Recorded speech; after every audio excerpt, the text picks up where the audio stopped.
Ano ang binabalak mo ngayon, Mandy? Wala ng mga parents. Siguro, Chairman, mas maganda ho sa bahay na muna namin sa tutuloy. Magulo pa akong isip eh. Chairman, may bisita po tayo. Upo ko kayo. Sige Good morning.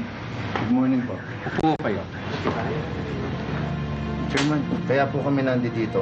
Nabalitaan po namin na merong masakit na nangyari dito sa barangay mo. Kagabi lang yun eh. Ito nga yung lone survivor. Siya pang Si Mandy. Pwede makausap.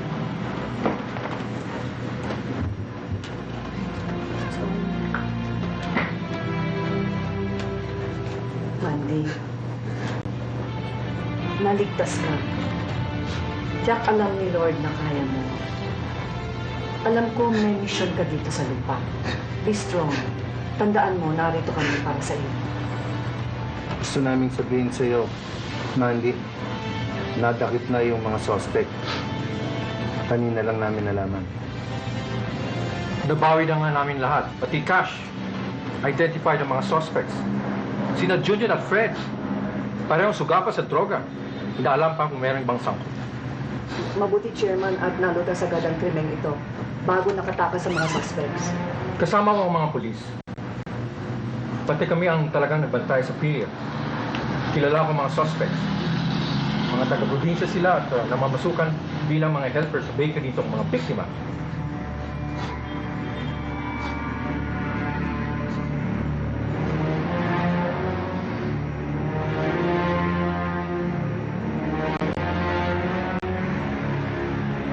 Palagay ko natakot kasi may dalawang jeep daw na mga armado. Paligid-ligid daw ilang araw na. Dapat, Chairman, inalarma niyo sa amin. Kasi gusto ko lang ipakita sa barangay namin na kaya ko sila i-depensa. Kasi sinasabi nilang matanda na ako. Antukin. Chairman, huwag niyong samahan ng politika ang kasong ito. Hindi magiging magandang resulta nito. Saan ba pwede pumunta ang testigo, si Jerlyn? Kung natakot, pwede sa mag-anak. Sa kesa magtago. Ito ang mahirap, attorney. Hindi po ba? Bakit yung mga naisip na nabayaran? 3 abogado daw ang pabalik-balik sa bahay ng testigo. Dinig ko, milyones ang inalok para lang manahimik si Jerlyn. Daw. Dinig. Wala ba tayong makausap na kaanak o kasambahay ni Jerlyn? Ang balita, lahat wala.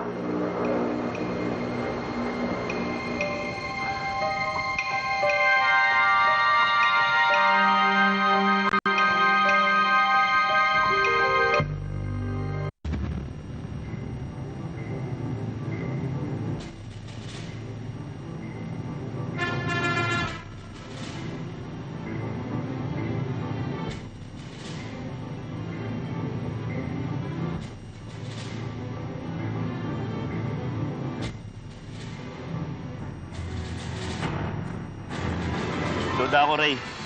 Kasi Mandy ang kumuha ng baril ko. Nakita niya ako naglilinis ng baril. May target practice ako sa farm natin. Hindi pwedeng plan natin atras.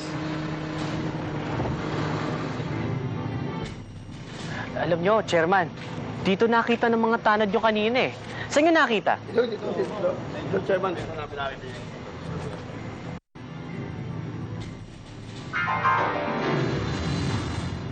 Mandy! Maganda ka na lang, Ray. Nasa iyo ang baril ni Daddy. Akin na. Mandy, hayaan mo maging kriminal ang mga kriminal. Ray! Patuloy silang nananakot. Pati ang mga testigo nawawala na rin. Pati ang kaso mawawala na rin. Teka, Ray! Walang masamang tao dito. Ibaba mo yan. Ah! Ah! Ah! Gusto ko gumawa ng krimen. Gusto ko makasama sa kulon ang mga kriminal na yun. Gusto ko maging krimen. Gusto ko makaganti. Gusto ko makaganti. Ah! Gusto ko gumante. Gusto ko sila makasama sa kulungan.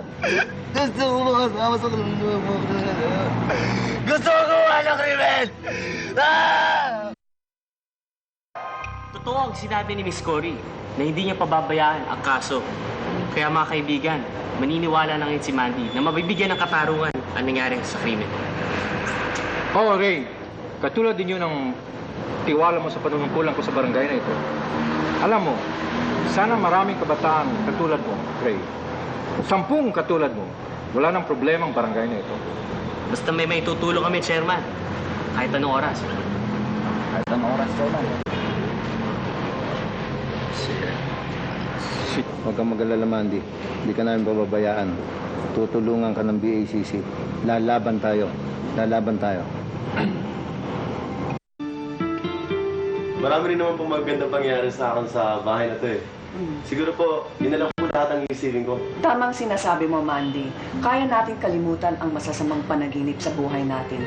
Ang mahalaga, ang pangalawang buhay mo at ang bagong pangarap sa buhay. Gusto ko po sumama sa kilusan nyo. Dahil alam ko po na maraming katulad ko ang naghihintay na matulungan.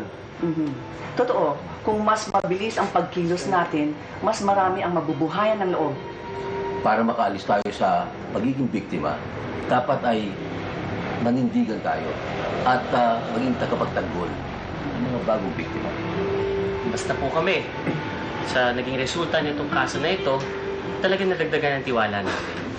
Na walang maliit, walang malaki. At pag nagtulungan ng mga mamamayan, ang law enforcers, pati ang gobyerno, makakamtan natin ang hustisya. Yan. Maganda ang pangunawa mo, Ray. At hindi ka mabibigo. Pumasa ka. Yan ang kailangan ngayon. Lalong-lalo na sa mga kabataan. Dapat ay makailam para ang krimen ay mahadlangan. Ma, Di ba?